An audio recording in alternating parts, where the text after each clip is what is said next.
Marina Mabrey must have thought she could throw a cheap shot at Caitlin Clark and just walk off into the sunset like it was business as usual. But what she didn't account for was Sophie Cunningham, Indiana's very own human alarm system with zero tolerance for nonsense, clocking every move from across the court. If Caitlin Clark is the league's golden ticket, then Sophie just became her full-time, no-days-off bodyguard. This wasn't your average chippy moment. It wasn't even just about the foul. What unfolded on that court was a full-blown, made-for-primetime message. Disrespect Caitlin Clark, and you're going to hear about it. Not from the league, not from the refs, but from Sophie Cunningham in surround sound. And Caitlin? She didn't flinch. She let her game talk louder than the hate, raining logo threes like she was launching missiles, while Sophie set the tone. Mess around and find out. Let's rewind to the beginning of this circus act. J.C. Sheldon, yes, the same player who already racked up a questionable highlight reel, decided to add an eye gouge to her resume. She went for Caitlin Clark's face like she was trying to check her cornea for rebounds. There was nothing subtle, nothing basketball about it. It was a straight-up jab, intentional, and everyone with functioning vision saw it for what it was. But things escalated even more when Marina Mabrey entered the scene. As Caitlin was still reeling from the facial poke, Mabrey came in hot and flattened her with a hit that belonged in a hockey arena, not a basketball court. And guess what? The fan cam caught every frame. It was a full-body shot, a shove, and Caitlin went down like she'd just been blindsided in an NFL playoff game. This wasn't just physical play. This was targeted aggression. The Fever and the Connecticut Sun got into it a little bit last night. Obviously, it all started with an eye gouge into a knockdown from J.C. Sheldon. And then came Pat McAfee, never one to sugarcoat. On his show, he broke it down frame by frame and let the takes fly. That ain't basketball, he said, almost laughing in disbelief. That's a straight-up assault on the league's #1 draw. Boom, right in the eyes. She's going to need protective goggles just to make it through the season. The rest of his panel, equally fired up. They weren't even debating. It was unanimous. This wasn't competition. This was personal. Now, if you've been paying attention this season, you know this wasn't Caitlin's first run-in with cheap shots. She's been elbowed, shoved, tripped, taunted, and body-checked more than any rookie should ever have to deal with. And through all of it, her own squad mostly stood around and shrugged.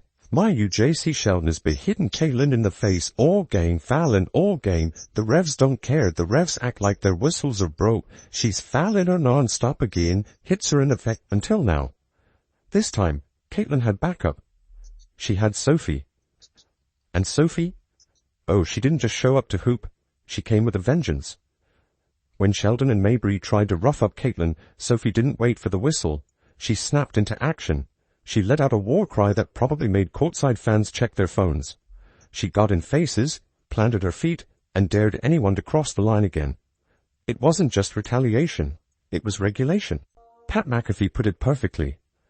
You take a swing at Clark, you're taking a trip to the floor. Simple as that. Sophie's not just a teammate. She's a goon in the best way.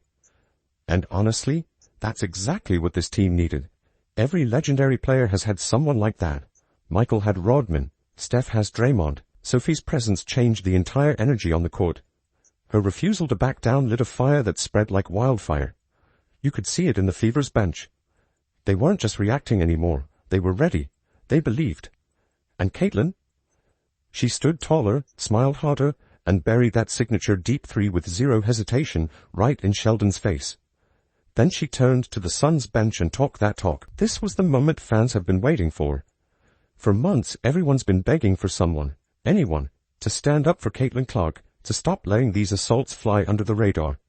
Sophie did more than stand up. She drew a line in bold Sharpie and said, try that again and see what happens. I mean, she's a needle mover and she's got an enforcer on the team now, and a black belt having Sophie Cunningham. Don't look now, the Fever about to win WNBA title just like they're about to win the Commissioner's Cup. What's more, this wasn't some random emotional outburst. Sophie was calculated. Every step, every bark, every hard screen, deliberate. She was daring the league to keep sleeping on the issue. She's not just protecting Caitlin, she's changing the entire vibe in Indiana. She's rewriting the Fever's identity from passive underdogs to fire-breathing enforcers. And the effect on Caitlin? Immediate. You could see it in the way she handled the rest of the game. She was untouchable, fearless, playing with a level of freedom we hadn't seen since her college days. That's what having someone like Sophie behind you does. It lets you play without looking over your shoulder. This wasn't just a win on the scoreboard. It was a cultural reset. It was a loud, booming wake-up call to the league. If you come for Caitlin now, you're going to have to go through Sophie first. And good luck with that. The era of Caitlin being pushed around is officially over. And Marina Mabrey?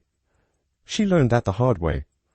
You can throw elbows and sneaky shoves all you want, but when Sophie's locked in, she's not just playing basketball, she's protecting a legacy in the making. Caitlin Clark, Marina Mabrey, Tina Charles were assessed with technical fouls on Tuesday. Caitlin, Marina, and Tina Charles. Technical fouls, that's it. Technical fouls, that's it. And J.C. Sheldon was assessed with a flagrant 1 foul, and no players were ejected. The way Caitlin Clark handled everything thrown her way that night, legendary doesn't even begin to cover it. After taking that cheap shot, she didn't flinch, didn't throw her hands up at the refs, didn't even blink. She simply walked it off, stayed locked in, and waited like a sniper for her perfect moment. And when it came, oh, she delivered. Double-teamed, moving sideways, falling back, and still drained a 3 from the logo like she was just warming up. Boom. No hesitation, no apologies, just buckets. Then came the stare, dead into the Connecticut sun bench, as if to say, still think I'm soft? No words needed, just intensity. Fire in her eyes, a defiant chest thump, and that instant classic glare that screamed, "You like that?" And just in case anyone missed the point, she drove it home with a primal chest pound and an arena-rattling yell. I'm the one. It wasn't just a highlight, it was a warning shot to every coach, player, and critic. You can throw dirt on me, but I'll grow through it. Pat McAfee lost his mind on air. You could practically feel the electricity through the screen as he broke down the moment frame by frame. Caitlin's raw swagger, the ice in her veins, the way she thrives on pressure. He didn't just call her a dog, he called her that dog. Not in the way we casually toss that word around, but in the legendary sense. The rare air type, like MJ, like Kobe, like Steph. And now, Caitlin's name belongs in that mix too. But here's what made it even more powerful. It wasn't just about scoring, it was about presence, about attitude. Last season, Caitlin tried to play the game within the lines, tried to blend in. She took the cheap shots, ate the contact, stayed quiet, and let the grown-ups handle it. But this year, that switch has been flipped. She's no longer adjusting to the WNBA. She's reshaping it in her own image. Every 3 she drills is more than just 3 points. It's a declaration. Every logo shot is a cultural reset. She's not just launching threes, she's creating gravity. She opens up the floor, stretches defenders past their limits, and gives her teammates room to breathe. And when defenses overcommit, she fires off pinpoint passes like lasers, threading needles with vision most players only dream of. Pat McAfee nailed it. Those passes are so sharp all her teammates need to do is catch and finish. And it's not just fans eating it up. The media, the players, even league execs, they're all realizing that Caitlin Clark isn't just participating in the WNBA. She's defining it. Not because she talks a big game, but because every time she steps on that court, she is the game. The lights hit differently when she's playing. The energy spikes. The viewership climbs. Caitlin Clark doesn't just play under the spotlight. She is the spotlight. The Indiana Fever fans were chanting, "Sophie, Sophie."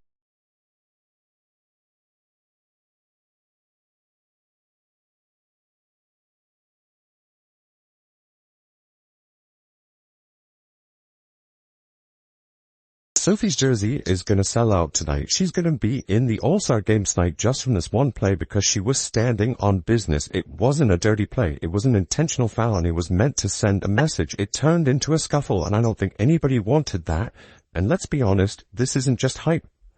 This is the beginning of a legacy. She's building it brick by brick, three-pointer by three-pointer, stare down by stare down. The cheap shots, the hacks, the doubters, that's fuel. Every time someone tries to knock her off balance, she uses it to elevate higher. This fire, this feud, this drama, it's what's making the league pop. And with Sophie Cunningham riding shotgun, good luck stopping them. Marina Mabrey and J.C. Sheldon thought they were going to rattle Caitlin Clark with their sneak attacks, but all they did was pour gasoline on a bonfire. Caitlin didn't fold. She didn't even bend.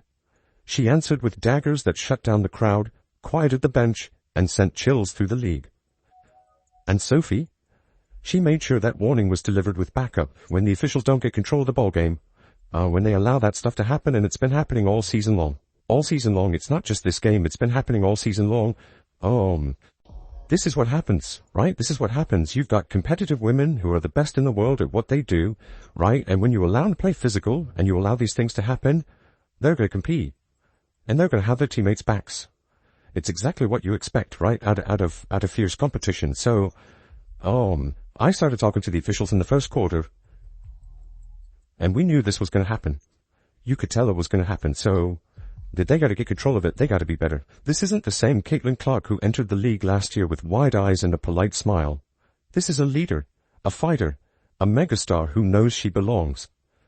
And thanks to Sophie, she's no longer fighting battles alone. Now she's got muscle behind the magic. So here's your new reality, WNBA. If you try to rattle Caitlin Clark, you better brace for the storm.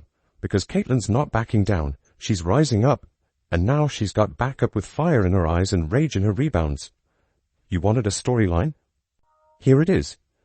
You wanted a star? She's here. Her name is Caitlin Clark, and this is her league now.